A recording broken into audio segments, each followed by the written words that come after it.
Good evening, everyone, and welcome to Not in Our Town Continuing Conversations. Tonight we'll discuss capitalism, land, and race with Ariana, and I'm not going to butcher your Adriana. last name. Before we begin, we like to acknowledge the land on which we are living. The land on which we are living is part of the ancient homeland and traditional territory of the Lenni Lenape people. We pay respect to the Lenni Lenape people, past, present, and future, and their continuing presence in this homeland and in the diaspora. We also acknowledge the millions of enslaved Africans and their descendants on whose backs the wealth of this nation was created.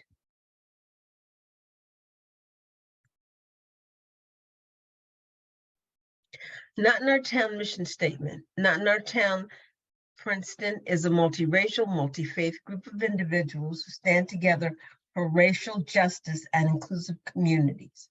Our focus is to promote the equitable treatment of all and to uncover and confront white supremacy, the system that facilitates the preference, privilege, and power of white people at the expense of non-white people and pits racial and ethnic groups against each other by upholding hierarchies based on proximity to whiteness. Our goal is to identify, expose the political, economical, and cultural systems which have enabled white supremacy to flourish, and to create new structures and policies which will ensure equity and inclusion for all.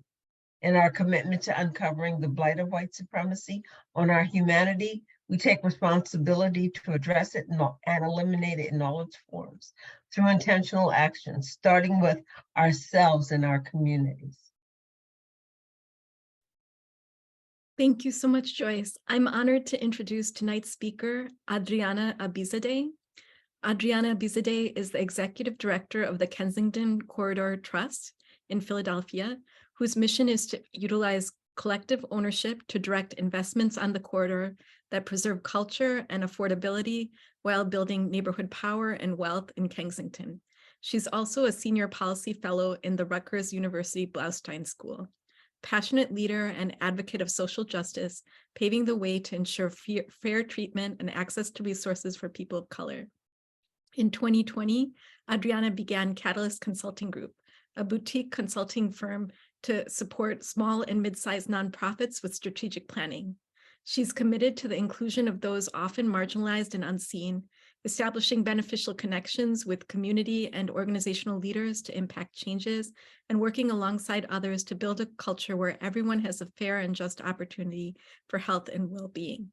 Adriana's expertise is in supporting grassroots organizations with growth strategies and the development of welcoming and inclusive work cultures. She has a BA in political science from Rutgers with a minor in security intelligence and counterterrorism. She also has an MS in public policy from Drexel. Thank you so much for coming, Adriana. Thank you so much for having me and for the invitation. Good evening, everyone. I feel like there's so many familiar names in the gallery that is the Zoom room or the Brady Bunch that we're in. Excited to see all of you. For those that may know me, I used to be the executive director of the Latin American Legal Defense and Education Fund, or LALDEF. So if my face looks familiar, that is why. For those of you who don't know me, I used to be the executive director of LALDEF, but am now the executive director of the Kensington Corridor Trust in Philadelphia. And tonight we are going to spend some time chatting for about 20 to 30 minutes or so. I'm going to just do a presentation around the neighborhood trust model and how we've been working over the last 3 to 4 years to really break down traditional structures of capitalism, the way in which land is viewed and utilized, and then the associations with race and poverty. And again, this will all specifically be through the lens of the neighborhood trust model, which is the model that I am working to build and stand up in the Kensington neighborhood of Philadelphia. It will also be focused on and have a lens on Kensington, which is the neighborhood of focus and the starting point for this model. I will note that the neighborhood trust model that we are building is intended to be scaled both within the neighborhood, but also replicated across Philadelphia and in other neighborhoods that are experiencing gentrification and displacement, as Kensington is. I know most of y'all are in the Princeton area, and so I'd like to just lay down a little bit of context in terms of the socioeconomics of the neighborhood, because I think oftentimes it's important when we are talking about different places that we're not familiar with, that we can really contextualize what the levels of poverty are that we are working and grappling with. So most of you are probably hopefully familiar with Trenton, which is right down the street from Princeton in Mercer County. The average median household income in Trenton is about $39,000 a year. So that's average median household income is a HUD indicator, so from the federal level, and it's based on the households in that neighborhood or that city, and indicates what the kind of average median household income would be. And there are variations by size of the household. But for Trenton, that is 39,000. For the Kensington neighborhood of Philadelphia, which is the area that I'm working in, the average household median income is $24,000 a year. So I know a lot of folks consider Trenton to be a very low income community, folks who are experiencing poverty. There's definitely higher and middle income community that also exists and co-lives there, but predominantly I think folks view Trenton as a location of poverty. So if you view Trenton as a location of poverty, Kensington is an extreme location of poverty. So as I noted, that household average median income is $24,000 a year. There are 32,000 folks that live inside of the 6 census tracts that we touch with our work. And of those 32,000 folks, the average archetype is a single woman of color. So many folks are living alone with children, women are living alone with children in the neighborhood. So that's just kind of a high level. In terms of the city of Philadelphia more broadly, so Philadelphia is America's largest, poorest city. That is not my word, that is the word that they use to describe the city. So America's largest, poorest city, population of 1.5 million folks. So the Kensington neighborhood is but a blip in the larger city context. Of the 46 neighborhoods in Kensington, Kensington is the single highest for gun crime, drug trade, drug crime, sex trade, and abandoned properties. So we have all of the kind of systemic indicators of disinvestment, of redlining, of white flight. So Kensington actually used to be a historically predominantly white, middle class, blue collar neighborhood. It is now predominantly Black and brown, and it is the most affordable neighborhood in the city of Philadelphia in terms of rent, and property values are the lowest across the 46 neighborhoods. Okay, so that's a little bit of data context. What I'm going to do is I'm going to put up a slide and I'm just going to run through it and talk to you a little bit about the model and what we are building and how it works directly to combat some of the traditional ways in which real estate has been redeveloped in communities of color historically, and what we are doing to kind of go against the status quo. So the Kensington Quarter Trust was born in 2019, and the folks who founded the Kensington Quarter Trust and begin to develop the neighborhood trust model were looking very intentionally at control. So who controls the real estate? Who owns it? How are those assets being redeveloped? And for the benefit of whom? So who is moving into these spaces after they've been redeveloped? And for those of you that are not as familiar with Philadelphia, it is neighbored by 2 other communities, Port Richmond and Fishtown, both of which have already experienced significant gentrification. As with many urban centers, gentrification is following the railroad tracks, so it is following public transit. Kensington Avenue, which is where we do our work specifically, is one of a handful of corridors across the country that has an elevated train above the corridor. So directly above this business district, there is a train, which is the SEPTA. It's the Market Frankford line. You can get into Center City in less than 20 minutes from the neighborhood of Kensington. On our corridor specifically, we're 1.4 miles long, and I'll talk a little bit more about that in a second, but there are 3 elevated train stops, so 3 L stops, which make it a very desirable neighborhood in terms of high transit and high commuter traffic. You can kind of get anywhere from Kensington fairly easily. So the neighborhood trust was started out of a theory that neighborhoods could collectively own and govern their real estate in the face of extraction, so in the face of private development, and utilize their collective purchasing power to then become collective bargaining power. So as we amass more assets, we then have a stronger and louder voice in rooms of policymaking, in rooms of resource allocation and distribution, and in the larger kind of play for what the neighborhood will look like 10 years from now, 20 years from now, 30 years from now, as other folks are co-developing or developing alongside the trust, that being other nonprofit partners, individual owners, and private developers. Kensington Ave, as I noted before, and the Kensington neighborhood more broadly, is a neighborhood with very high crime and very high vacancy. So when I started at the Kensington Corridor Trust, which was in March of 2020, just before the pandemic, vacancy on the corridor, depending on the block you were on, was anywhere between 10 and 30%. For folks who know stuff about commercial real estate, that is a very high vacancy rate. You typically want to keep your vacancy below 5%. So 10 to 30% is already extremely high for a corridor. COVID hits and vacancy almost overnight, within that first kind of 9 months or so, goes from 10 to 30%, depending on the block, to 30 to 60%, depending on the block. And the neighborhood has not fully recovered. There are still blocks that are close to 60% vacant. And we have not teetered too far below 30. We're at about 25%, although there's been some improvements there as well. And the kind of traditional capital resources that would invest into a neighborhood like Kensington, or any neighborhood for that matter, require a bottom line, right? So if there's a private developer who would like to redevelop in a space or area, their goal is to capitalize, right? They want to have gains on their investment. And those gains are often, or most oftentimes, made through the exit or the sale of those assets. So they purchase the land and the real estate very affordably, right? Particularly in a neighborhood like Kensington, where property values are low, and they redevelop them, and then they put them on the market, generate some revenue through rent for a few years, and then they sell the asset at a significantly larger value because it now has generated income. It is a revenue generating asset.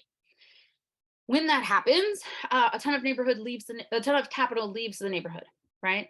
So that money goes with whomever the private developer is to whatever community they're a part of. Same thing with speculation. So there are even kind of smaller scale folks who speculate that are not private developers.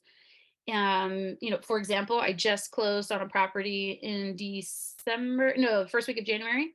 The owner was in Arizona, hasn't stepped foot in Philly for over 10 years, was just generating rent revenue from the asset.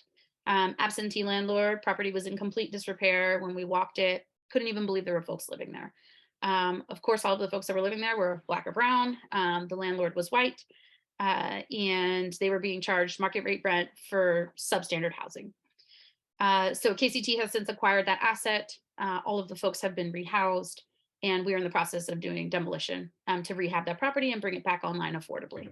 So in addition to localizing collective control over the assets, we are also preserving affordability intergenerationally. So really ensuring that the folks who have lived in Kensington historically are able to continue to live there in the face of gentrification, in the face of active displacement. So the solution, if you would, as the neighborhood trust model sees it, is to directly combat traditional capitalism by not having an exit. So traditional capitalism says real estate development requires an exit in order for you to recapitalize your gains, pay off your initial debts that were taken to purchase the property, the land, the built improvement. And that's how, the revenue is generated. That's how the cycle of real estate development has been historically. And so what we are doing is we are saying this neighborhood doesn't have to exit these assets. This neighborhood can hold on to these assets intergenerationally. The Black and brown folks who live here can have control over them collectively through collective governance, through participatory democracy style governance. And they can decide, what affordability means to them across time. They can decide who they would like in these spaces that are being stewarded on their behalf, right? So what types of businesses would they like to see on the corridor? And more importantly, as I noted previously, they now have a stronger voice at City Hall, right? So when we are going to do policy advocacy around land use or around safety or crime or any other issue that arises, transportation for the neighborhood, we are talking about it from a basis of a property tax roll, from a basis of an active contributor to housing and commercial spaces, from a space of small business support, right? And so it is a much better positioned and leveraged conversation than if we were talking about it just kind of individually or case by case. And so KCT to date, we have begun doing acquisitions. We have formed both sides of our governance. I don't want to get too deep into the legal weeds, but we are a 501c3 traditional nonprofit, hybrid construct with a perpetual purpose trust, which is a very specific type of trust structure where you can perpetually protect assets, liquid or tangible, for a purpose. And the purpose that we have assigned is localized control and intergenerational affordability. So that model, we have been kind of unfolding it. We are in the process now of working to scale it in Kensington, and then ultimately we'll be looking at replication. And there are a lot of different communities and neighborhoods throughout the United States and a few international as well that are really tracking our progress to see how successful this is, how we capitalize it, how we preserve affordability. Currently, all of our residential units are between 40 and 60% of AMI, of affordable median household income, which is considered deeply affordable for Philadelphia and for many communities. And so far it's been successful. It's definitely not at scale. The trust only owns 15 assets at this point. We just put a 16th under agreement. We've been acquiring at a pace of about 5 assets per year. We are a very small org in terms of operating size and staffing. There are only 3 of us full-time. Myself, a community organizer that does our policy advocacy and organizing work with residents and small business owners, and a construction project manager who oversees our acquisitions, our rehab, and our new construction, which we are slated for this year. In terms of the scope and the footprint, as I noted earlier, it's 1.4 miles long. You can see the 2 of the L stops are represented here. The Somerset station's not on here, but where it says Allegheny and where it says Tioga, those are 2 train stops. Between Allegheny and Lehigh, there's another train stop called Somerset. And so it's highly accessible for folks who are commuting in and out of the neighborhood. Most folks in the neighborhood don't own cars. Of those 627 assets, we are currently targeting 178 of them. So we are very intentional about our acquisitions. Currently, all of our assets are contiguous in blocks of at least 3. So I own 3 at a time next to each other before it breaks to someone else's property. And all of them are on the same side of the street. So we have a stronghold on those 3 blocks on one side of the street. We are actively moving towards crossing the street, if you would, in the next 12 to 18 months. But we are currently still focused on acquiring on the one side. In terms of strategy, later on, we will move outward from those blocks. So from Allegheny and Tioga, where we're currently acquiring, we'll move outward towards the larger boundaries, which are the 1.4 miles. Here's a map. I forgot to do this in there. Here's a map of the stewarded properties that we have currently, not including the one that we just put under agreement. We stewarded an 11-lot pollinator garden, which is the little green circle and the photo of our young folks. The mural that's behind them was completed in partnership with Philly Mural Arts and a Kensington-based muralist whose name is Zerby. And those little babies in the front are the babies in the mural. So they are kids from the neighborhood who the muralist was inspired by and is in community with regularly. Folks are very well organized in the neighborhood in terms of coming out to events and being engaged with work on the ground level. And then Waxery, which is at the top right, is the first business that we brought to the corridor in October. So we actively began leasing last October. And she is a single woman of color. So she is that archetype from Kensington. And she owns a candle making studio. She's been doing really, really well since coming to the corridor. We're really excited to see her continue to grow. From a capitalistic standpoint and from a race standpoint, many times Black and Brown business owners are undercapitalized. They don't have sufficient access to capital to both start a business and scale and grow their business. So the Kensington Corridor Trust does support them in accessing those resources. So we are not a capital provider ourselves. We steward space and land. But we have many partners who can and do. And so the city of Philadelphia also has many programs. A lot of nonprofit partners have programs that are at no cost to business owners to support them. And so she's been able to get a lot of wraparound supports, and we've put our arms around her to make sure that she's successful on the corridor. We are in the process right now of attracting 2 more businesses to the corridor in the spaces that are directly next to hers. I think you can see my mouse, but so these 2 spaces here. One is a African braiding shop So also a woman, Black woman that lives in the neighborhood. She's from Mali. We also have a large immigrant population in Kensington. So she'll be moving into one of our spaces. And then we have Zerby, so the artist who conducted the mural engagement and then ultimately the painting of the mural at the community garden. He will be moving in with a kind of consortium of other artists, and they will have a collective working space. Many of them have contracts with Philly Mural Arts. None of them currently have collaboration space or working space. So they've all kind of been doing it out of their homes. And so they are going to kind of split rent, so to make it even more affordable for all of them. And they will be on the corridor. So we're very excited about that. They'll also be doing art classes for youth and other really engaging and fun things at the storefront. I talked about the investment strategy a little bit, but I'll just touch on the fact that in terms of the density with which we are acquiring, the hope and the goal is that we'll be able to use crime prevention through environmental design strategies, which are so kind of best practices. The acronym is CPTED. So again, crime prevention through environmental design. And this basically just states that the built environment is a huge indicator for the way and the places in which crime takes place. And so our garden is the best lit spot on the entire corridor if you're there at night. We have security cameras that are installed by the city of Philadelphia for partnered monitoring on all of our commercial spaces. We do greening initiatives. We're in the process of working with Pennsylvania Horticultural Society to look at tree planting across the entire corridor, which is a much larger feat than one would think it should be. But we are hoping to get that done within the year.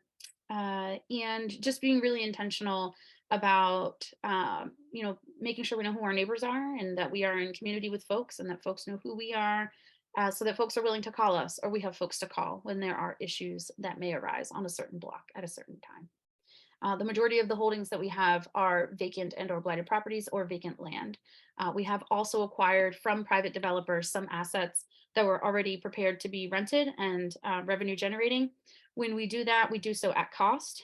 We do not move the market. So we are the largest group doing active acquisitions on the corridor at this time. And so we are dictating the market and setting the pace. And so we're very intentional about what we pay for an asset. We don't want to work against ourselves, nor do we want to create further gains for those who are extracting from the neighborhood and from the folks who live there. So we do have some of those. When we bring in cash flowing properties or already revenue generating properties, we pull them back into affordability. So an example, we have a 2-bedroom unit that was on the market previously with a private developer at $1,250 a month, so $1,250 a month. Our current tenant is paying $850 per month. So we can pull it back into significant affordability just because of the type of subsidy and capital that we attract that private developers wouldn't be able to attract. Also, it's just not in alignment with their mission.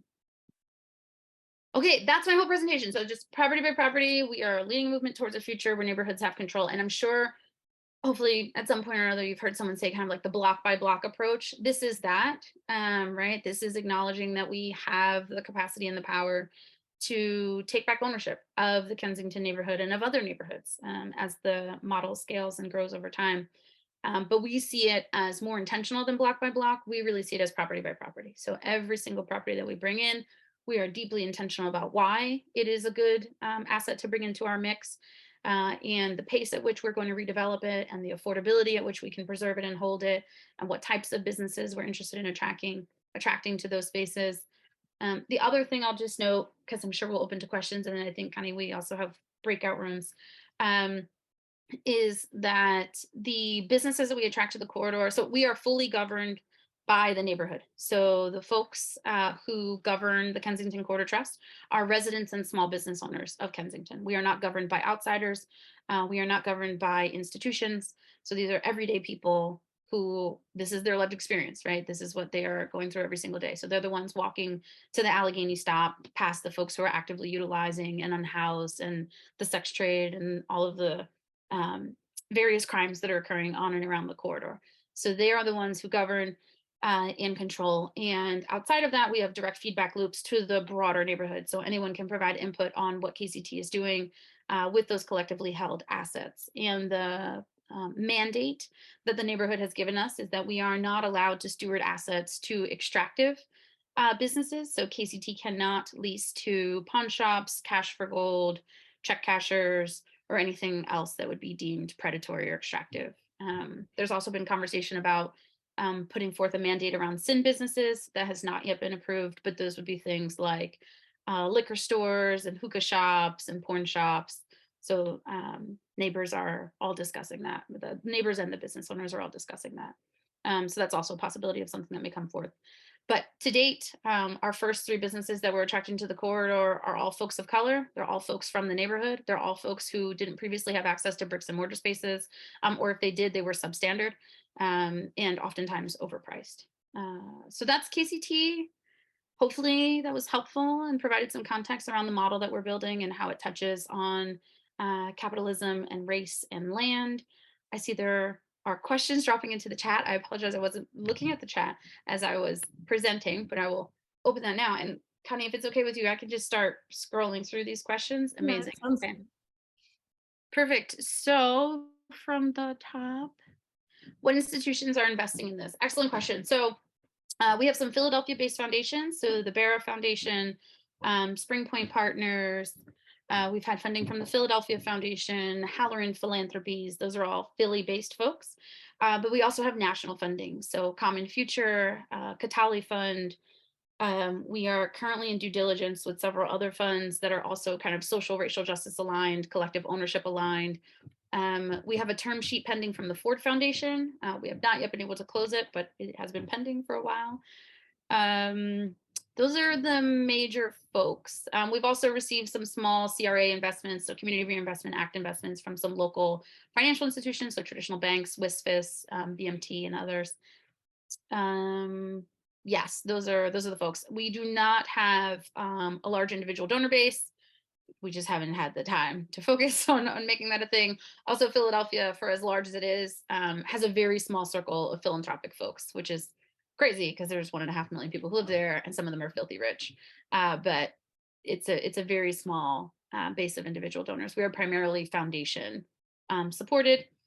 We have gone after a couple and secured a couple government grants, but we've also been very intentional not to take capital or subsidy that is deeply restrictive. We want to make sure that the neighborhood owns these assets outright and that they are not controlled by the influence of outsiders or funding conditions. So we are also very intentional about the type of capital that we take. What is your biggest challenge in achieving your vision? Capital. We are undercapitalized.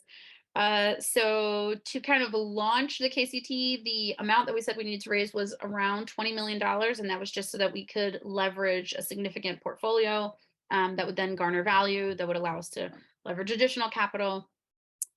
We are, with existing commitments, we're teetering somewhere around 10 million between subsidy and debt. So we've got about another 10 million to go until we hit that first goal.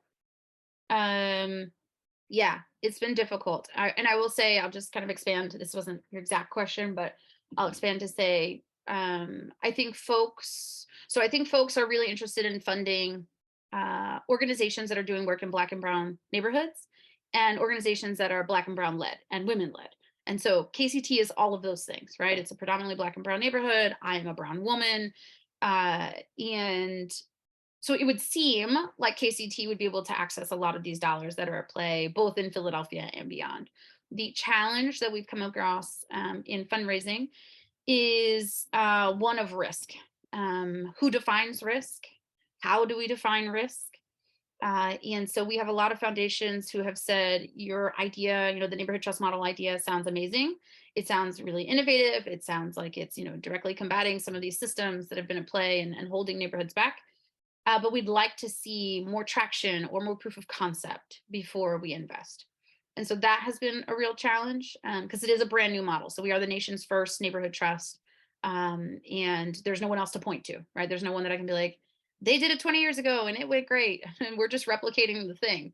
We're not replicating anything. The neighborhood trust is a brand new concept. We are taking components of other models and best practices, right? So if you're familiar with community land trusts, there are components of that model that are built into ours. If you're familiar with business improvement districts or bids, there are components of that model that is weaved into ours.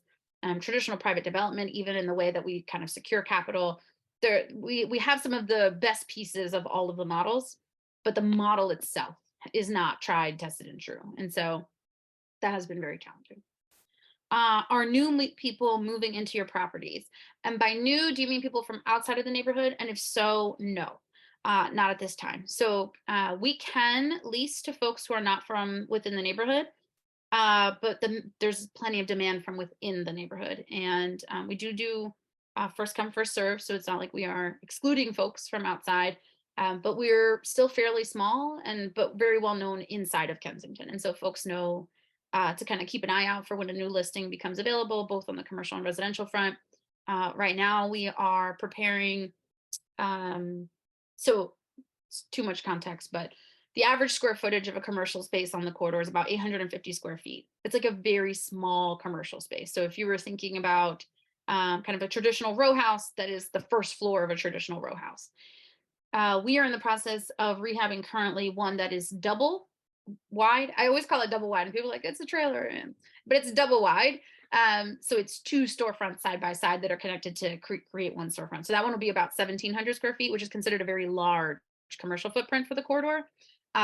People are chomping at the bit for us to get that thing ready and lease it up. So we're really excited about that, since that will be our largest commercial storefront to date, since most of ours are about that 850 square feet space. So no new folks are moving in yet. They're not prohibited from being in these spaces, though. We do require that they meet affordability. So they do have to fall within the grounds of affordability, 40 to 60% of average household median income in order to be in the residential spaces. We look at low to moderate income for folks who are coming into the commercial spaces. Are there any big companies, institutions in this neighborhood? No, we are not Meds and Eds. There's no Temples or UPenns that are coming to save me or Kensington. It is a barren neighborhood in terms of folks who could provide significant seed capital or investment or come alongside us to do some of this work, even just the greening work that we're trying to do, or the lighting work that we're trying to do. That being said, we do have a large nonprofit institution that can't support us with dollars, but has been an amazing partner, which is a federally qualified health clinic that's at the corner of Kensington and Allegheny, called Esperanza Health Center. They made a $20 million investment into their building at the corner of K&A. They are the single largest employer in the neighborhood and the single largest health access point in the neighborhood, and have been a critical partner to our organization, in addition to many other nonprofit partners. But they're probably kind of like the largest in terms of scale. Are you getting pushback from any private developers, and are you getting support from any private developers? Yes and yes. So the pushback will oftentimes come in the form of not wanting to sell their asset to us. I just literally walked a building maybe like the first week of February. The investor came down from New York for the day, so we were able to get their number, which, by the way, is very hard to do. So I was very proud of our team for finding this number by going down deep rabbit holes. We were able to get their number. We asked them if they would be willing and consider to sell. Their property is located directly next to our garden, so it's like a deep asset to us to have it in terms of density and proximity. Also, the property is in deep disrepair. And so they came down from New York. It was the first time they had ever been in the neighborhood. So they've owned the building for about 2 years now. They acquired it through a private sale, so it did not hit the market. It wasn't like I could have tried to go after it. It was owner to owner, friend to friend kind of a situation. So it was really interesting to see their faces when they came to walk their own building. I don't think that they realized how disrepaired their property was and how blighted it looked, and that the fact that they had tenants in there was all the more tragic. They were not, well, that's not true. They were willing to sell for $50,000 more than what market would bear right now. And so we had to pass. My board did not allow me to go and move the market. And so I'm very sad about it. I'm still sad, like 3-4 weeks later, very sad about the whole thing. But we can't move the market, and we can't buy private developers out at the cost that they're asking, simply because they believe that that's what their property is worth. And really more so because they want to extract from the neighborhood. In terms of getting support from private developers, also yes. So one of the 4 institutions that helped to form and found us is a private developer called Shift Capital. They have a B Corp designation. So if you're familiar at all with B Corps, it just means you have a double bottom line. So in addition to having kind of the traditional revenue generation model, you also take some of those dollars and reinvest it back into the neighborhood that you're a part of. And so there's a social impact bottom line in addition to the traditional capital bottom line. They have been wonderful partners. We've acquired some assets from them at cost. They've helped us to negotiate acquisitions from other private developers who were just speculating on land. So some of the land that's in my garden, 7 of the 11 lots, were under speculation. No intent to develop, nothing active or beneficial happening. They were just lots behind a fence. And so Shift Capital was able to help negotiate and secure those at below market, actually, because the private developer thought they would be charitable to KCT that day. Thanks for the presentation. You're so welcome.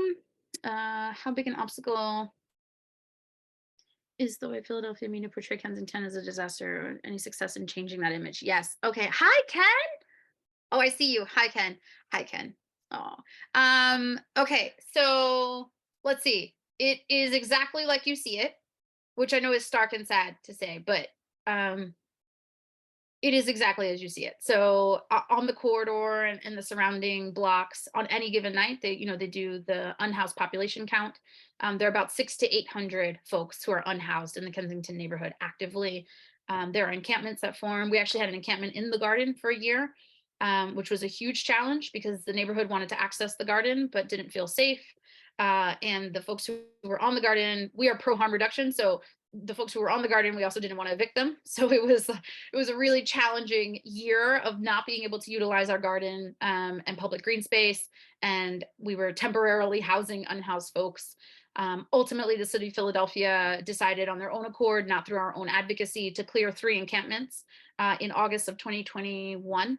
And so we regained access at that time. Everyone was offered social services and substance, abuse and use services and housing services, but only about a quarter of the folks accepted services from the encampment that was at our garden. So in terms of like statistics too, just so y'all know, it takes about 100 touch points with an unhoused person or individual to get them to access supports and to kind of leave the current situation that are in. That becomes further exacerbated when folks have mental health issues or substance use kind of coinciding with their unhoused status. But yes, so it is very active. Violence and crime is very high. In October or November, there was a shooting on like a very random Tuesday, Wednesday afternoon at noon. Sorry, not midnight, at 12 p.m. noon, in front of Esperanza, the federally qualified health clinic, with an automatic assault rifle. Someone was gunned down just in the middle of the day. I thankfully was not on the corridor at that time, but I had colleagues who were inside of the Esperanza Health Center with the captain of police for our district at that time. And they all had to drop to the ground, including the captain, the police captain, until the shooting was done. And yeah, that's the reality. So we don't have a ton of kids who walk on the corridor. Most parents don't really allow their children to walk the corridor unless it's absolutely necessary. It is a connecting corridor, so you can get to school using Kensington Ave. So it's challenging to tell kids to like not walk on the Ave and utilize other streets, even if that means it's going to take them longer to get to school. Any success in changing that image? No, but there definitely has been like a physical change to where these things are located. So like where the encampments are located, where the drug and sex trade is taking place. So the blocks where we hold the garden are actually fairly clean. Like in comparison to when I started there in 2020, fairly clean. So I would say our young entrepreneurs who are out there selling, there's maybe, let's call it 5 left on the 3200 block. When I got there, I couldn't walk from one building to the next without being offered a sale. So it has dissipated on some level, but that also just means that it's become more concentrated in other areas of the corridor. So it kind of is just getting smushed into a smaller set of blocks. We do think that part of that is the city of Philadelphia, part of that is where the encampments form, and part of that we think is because the garden is so well lit. So it makes it more challenging to have illicit activity when you're being recorded with really bright lights. So, it's definitely a work in progress. But no, I don't think that it's going to change really very soon. To be very, very honest and transparent, it is going to be a long-term challenge. Also, just acknowledging that a lot of the folks are going to need supportive services and wraparound services that are going to be ongoing, and folks relapse. And so, just being prepared for all of that. But myself and all of my staff, we're all trained with Narcan, and we all carry it as we're on the corridor. It's in our cars, it's in our office. So yeah, it's been an interesting journey, kind of learning about all of that and kind of learning to work in that environment. Um, Image could imagine creatives and grant makers interested in multimedia campaigns and for. This is Carrie. I think you just answered what I was asking Okay, about image versus reality. Thank you so much. perfect. You are so welcome. How much of the vacant property is simply not rented out, and how much is actually abandoned? Okay, that's an excellent question. So there are a lot of entangled titles in Kensington. So are folks familiar? I'll explain at high level. Entangled titles are I owned a property, I was deceased, I had no will, and my niece 2 generations down now would like to own the property through some type of heir right. But the process to getting that done is deeply challenging. So there's a lot of properties that are entangled with title. There are a lot of properties that are owned by folks who are speculating, so they are not interested in renting the properties because it's more work than what it's worth, particularly with such a high actively utilizing population who actively utilize substances. There's a fear of fire. The African braiding shop that's coming, the woman from Mali that's coming to our spot, her location 3 weeks ago was set on fire by folks who were actively utilizing on the second floor. And so that's actually why she's moving to one of our spaces. So they are just waiting for the property values to rise. So there's a huge amount of properties that are not abandoned, but are not rented because folks are just waiting for the property values to rise and then they will cash out. So I don't know like the exact breakdown. We did do a breakdown analysis, and I have the data. If it's really interesting, I could send it over, around LLC ownership versus individual ownership versus nonprofit ownership on the corridor. So of the 627 assets, we kind of have that broken down. The LLC ownership is not as large as we thought it would be. There are a lot of individual owners still on the corridor, some of which are speculating, some of which just have lost maintenance of their property. I should also note Philadelphia has, in terms of like the toolkit of things available to us, there's a legal process called conservatorship where we could apply to be conservators of an asset, meaning that the property has been vacant, blighted, abandoned. They give the homeowner or the owner of the building, because these are commercial mixed use properties, the opportunity to come and rehab their property and put it back into productive use. If they cannot find the owner, or if the owner is not willing to bring the property back into productive use, then the KCT could acquire that asset through the court. We have not yet moved to conservatorship, primarily because of some value alignment qualms. There are some folks who own assets on the corridor who don't have the financial means to bring the assets back into productive use. And so we're trying to figure out how we want to navigate the conservatorship process, because we don't want to just extract from folks. I'm sorry, did somebody have a question? Oh no, okay. What is your timeline for creating stability in the neighborhood? It's a great question. I think it depends on how you define stability. I think that drug trade and sex trade is going to persist for quite a while. I think the unhoused population will persist for quite a while. I think a reduction in blight and vacancy is already on the rise. So KCT owns 15 assets, as I noted. We are going to close on another one in the next 30, 45 days. And we've been acquiring at a pace of about 5 per year. This year, we might actually be able to do a little bit more than that, just because we have some infusion of capital coming in this year. But because we acquire so densely, the impact is immediately felt. So like we own 3 on the 3300 block. They're all being activated right now with tenants, both residential and commercial. We have several that are in a block formed on the 3200 block. The garden has been game changing for the block, truly game changing. Before, these were just vacant lots with fences around them with high grass and a bunch of trash, and were sites of illegal dumping. And it's now the city of Philadelphia's largest neighbor planted pollinator garden. So these are folks who came out there to plant this garden alongside us, residents and small business owners. And then we continue to steward it on their behalf. We have planting days with residents and such. We have tons of activations out there with our partners. So it's been, in terms of the physical impression, I think it has been kind of night and day thus far, and we don't even own that much. So I think from that standpoint, the stability of the built environment is increasing fairly rapidly. But I think stability in terms of folks' ability to upward mobility and access to education and access to meaningful employment and employment that provides, living wages, a reduction in crime, a reduction in drug and sex trade, and a reduction in unhoused population. I think all of those indicators will definitely take 10 plus years, if I had to guess, because you figure it took decades for it to get that way. And when we think about redlining and disinvestment in Black and Brown communities, we've been doing that for hundreds of years. So we can't undo hundreds of years of harm in 5 to 10 years. I think that was the last question on the chat, in the chat. Adriana, you're amazing. Thank you. Oh, thank you. Fantastic presentation, and you handled the Q&A so well. So I am so impressed with your work. We all are really, like, you're living the dream of, racial justice. So proud of you, and thanks for sharing everything. So yeah, we do breakout rooms. So thanks everyone for coming to this excellent talk. In your breakout rooms, please identify one person who will be taking notes so that when we come back as a larger group, we can share some memorable points from our discussion with each other. There are several community agreements that we ask people to take into consideration during the conversations in the breakout rooms.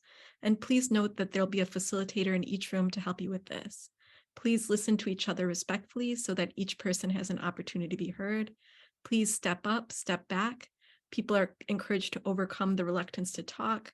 And please take care not to dominate the conversation. Allow people to have equal airtime. Be careful not to interrupt when someone else is speaking. Please agree to respect one another's privacy by keeping this discussion and people's names and identities confidential. We ask that you embrace the concept that whatever is said or shared in this room stays in this room. And please speak from your own personal experience to avoid making generalizations. White people may feel uncomfortable when a person of color shares a hard truth. They should also understand that sharing these truths can be painful or even traumatic for the person of color. And now we'll go into the discussion questions. What's your relationship with the land? Who wins when a neighborhood changes? When you already live in the lowest income neighborhood in your city and you are displaced, where do you go? So yes, please designate someone to be a note taker in your small group. Thanks, everyone.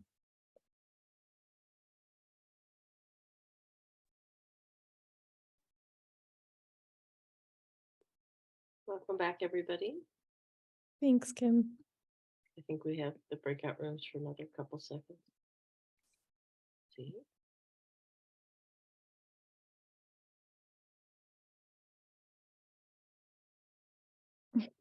Mickey, do you feel up to summarizing our conversation? Well, we still have, not wait till everybody else comes back. Let's see. I don't know where they are. Did we lose? Here we go.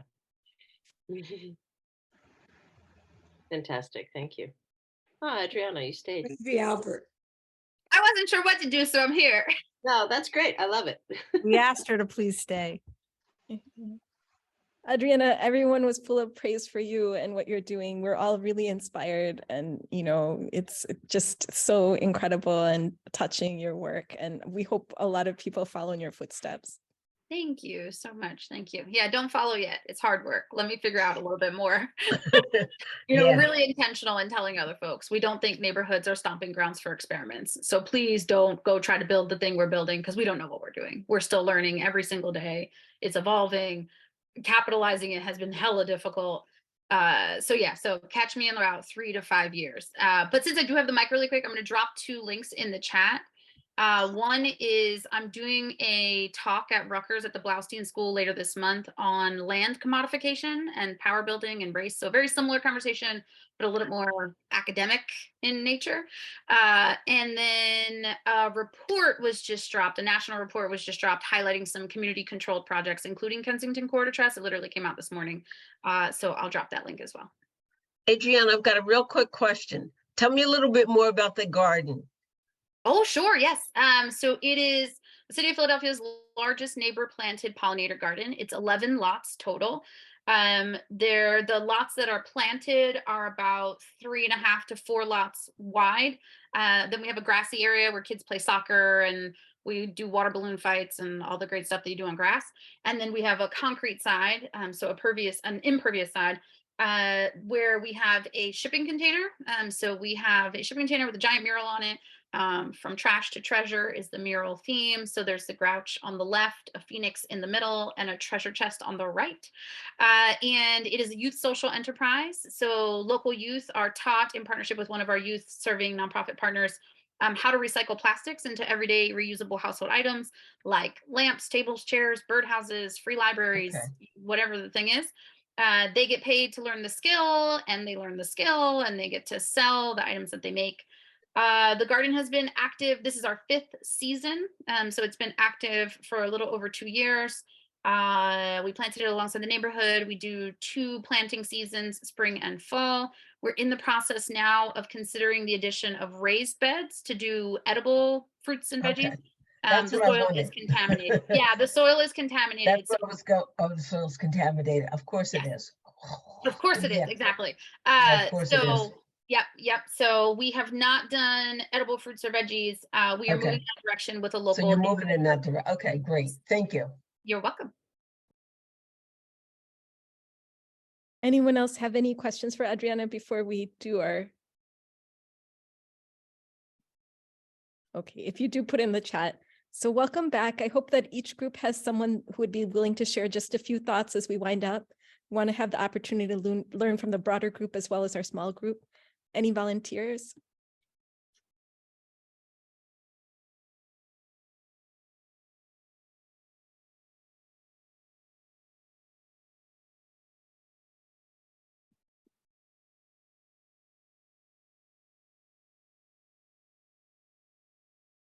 Unmute, Iona.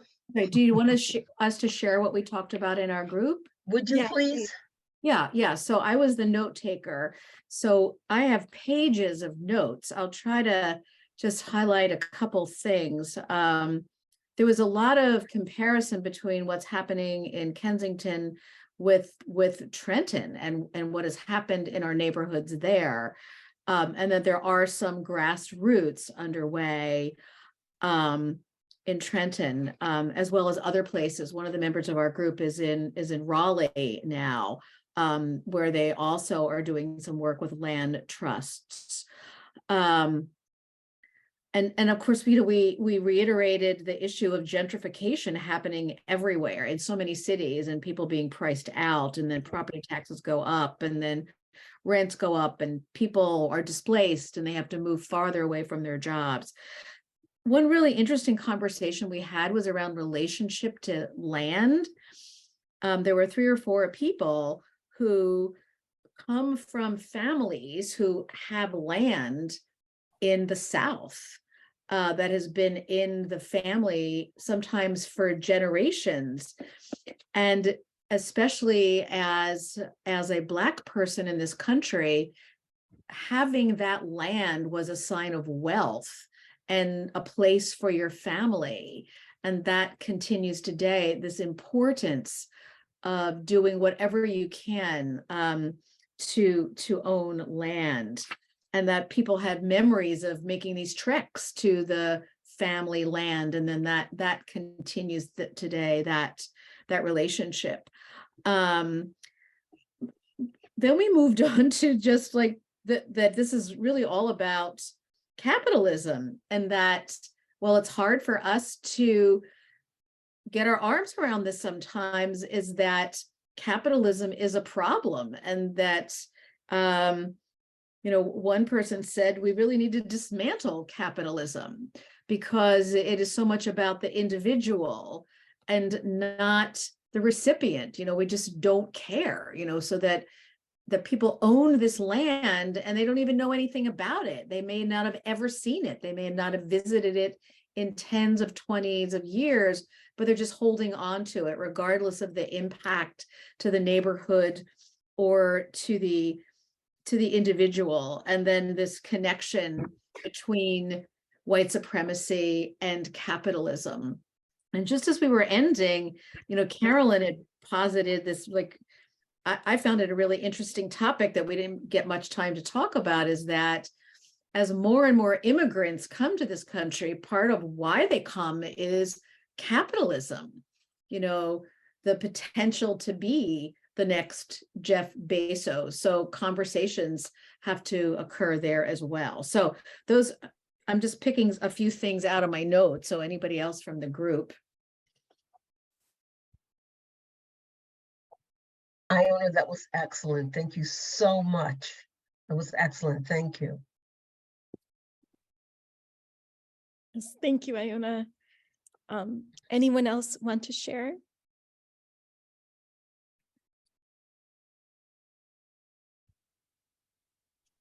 Otherwise, I'll invite board member Shelley Krause to speak. I can share a little bit from our group, and then I have a couple of notes for our next time together. Our group spent some time talking about the sort of essentially extractive nature of these, sort of distant owners, and we learned together that there are all kinds of things that are happening that are not supposed to be happening in terms of like the law, but that lots of these rental situations in Kensington are essentially lawless, that there's no written document, there's no lease agreement, there's nothing to stop the person who's collecting money from setting an exorbitant rent and from collecting all the money in cash, so that there's no trail, there's no, it's just no one has a care relationship. It's just about how much money can we get out of this situation.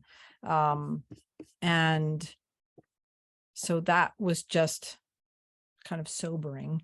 And we also talked about the sort of long-term challenges of folks being in a situation where ownership has never been possible for them, and what it can mean for especially a Black and brown family to be in a position of being able to be an owner of property, or to have that kind of relationship with property. And we talked about we talked a little bit about Native American perspectives on ownership, and Adriana talked about that sometimes people feel like collective ownership might be at the expense of, or pushing aside opportunities for individual ownership, and that in fact the Kensington Land Trust sees the two things as being able to work in synergy, that it's not the case that people are going to be prevented from or discouraged from achieving individual ownership. It's just that for a lot of people, it might need to start with that kind of collective piece. Do I have that right, Adriana? 100%. Great. And also just the idea of thinking about the complete lack of accountability that exists around these practices that have just been going on without any kind of attention or pushback from people who are in positions of power, because in many cases, because it's working for people in positions of power, white people in positions of power. So lots to think about, lots to learn. Very grateful to have Adriana here with us tonight. As people have said, it's great to have a little window into the leading edge as we're sort of finding our way forward. It is really exciting and inspiring, and I hope leads folks to think about ways in which they might be participating or be able to participate in these kinds of leading edge efforts. We have information in the chat tonight about Adriana's organization. We'll try to make sure these resources are available to folks, and this is, of course, being recorded this evening as well, so that you can go back and re-listen to sections if that is something that makes sense for you, or share it with a friend who you were hoping might join us tonight and who you see is not here. We encourage everyone to think broadly about who needs to hear this and to continue to carry the word forward. Next month, we will be hearing in continuing conversations from filmmaker Thomas Lee Johnson, who will speak about how and why Princetonians Paul Robeson and Albert Einstein were able to shatter the illusion of otherness in 1935 and enter into an awareness of humanity's collective fate and collective hope. That's going to be in conjunction with the 125th anniversary of the celebration of Paul Robeson's birthday. And that gathering will be on Monday, April 3rd. So as is typical for us, the first Monday of the month at 7 p.m. If you're already receiving our emails, you will receive information about that. And additionally, if you are someone who is interested in the ongoing work of Not in Our Town in terms of our Truth and Transformation project, or in possibly helping us out with our own social media presence, you can reach out to Not in Our Town. Our email is info@niotprinceton.org, or reach out to one of the board members here this evening. There's always work to be done, and we welcome more hands for the work. Thank you again, everyone, for joining us this evening, and a special thanks again to Adriana. Thank you so much, Adriana. Thank you Yes, so thank much. you.